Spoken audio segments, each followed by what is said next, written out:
বিভিন্ন সমস্যাৰ মাজত বড়োলেণ্ডৰ ৰাইজে জীৱন যাপন কৰিব লগা হৈছিল কিন্তু 2020 চনত আমাৰ UPPL শাসন আহাৰ পিছত আজি 3,23,000 পৰিয়ালৰ মাটিৰ সমস্যা সমাধান হৈছে 3,23,000 পৰিয়ালৰ মাটিৰ সমস্যা সমাধান হৈছে প্ৰায় 3 লাখ পৰিয়াল ইতিমধ্যে আমাৰ চৰকাৰৰ সময়ত আজি প্ৰধানমন্ত্ৰী আৱাস যোজনাৰ ঘৰ পাবলৈ সক্ষম হৈছে আমাৰ চৰকাৰৰ এইখিনি সময়ত প্ৰায় 70,000 পৰিয়াল মাটি কিনা বেচা কৰিব পাৰিছে আজি চিৰাংদুৱাৰ অঞ্চলৰ উত্তৰ অঞ্চলতো বহুত মানুহে আজিৰ মাটিৰ পাট্টা পাবলৈ সক্ষম হৈছে মাটিৰ অধিকাৰ পাবলৈ সক্ষম হৈছে মই আজি আপোনালোকক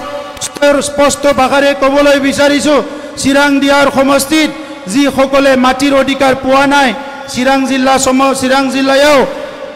চিৰাংদুৱাৰ সমষ্টিयाव जाय बिथांमोना दाबो हानि मोनथायखौ मोनाखै जाय सानबाय थादों जे जोंनि हानि मोनथायखौ मोनगोन ना मोना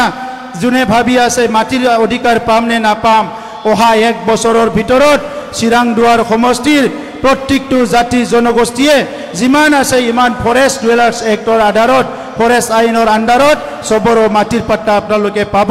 মই হেতু স্পষ্ট ভাষাৰে আপোনালোকক আজি কৈছো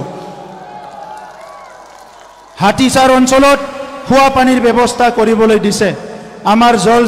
জীৱন মিছনৰ আন্ডাৰত বহুত অঞ্চলবিলাকৰ পানীৰ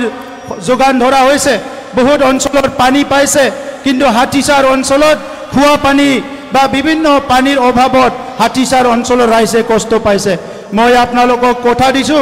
অহা 1 বছৰৰ ভিতৰত হাতীচাৰ অঞ্চলৰ প্ৰত্যেকটো গাঁৱতে খোৱা পানীৰ ব্যৱস্থা কৰা হ'ব হাতীচাৰ অঞ্চলৰ মানুহে পানীৰ কাৰণে একো কষ্ট পাব নালাগে চিৰাং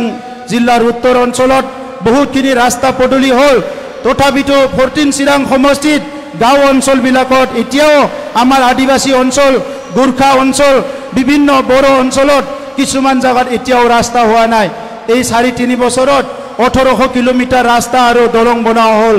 অহা 3 বছৰৰ ভিতৰত চিৰাংদুৱাৰ সমষ্টিৰ যিমান গাঁও আছে প্ৰত্যেকটো গাঁৱতে আমি ৰাস্তা ঘাট কানেক্টিভিটিটো ক্লিয়াৰ কৰিবলৈ সিদ্ধান্ত লৈছো চিৰাং জিলাত এনেকুৱা এটা ৰাস্তা গাঁও নাথাকিব য'ত ৰাস্তা সংযোজন নাই সকলো গাঁৱকে ৰাস্তা সংযোজন কৰা হ'ব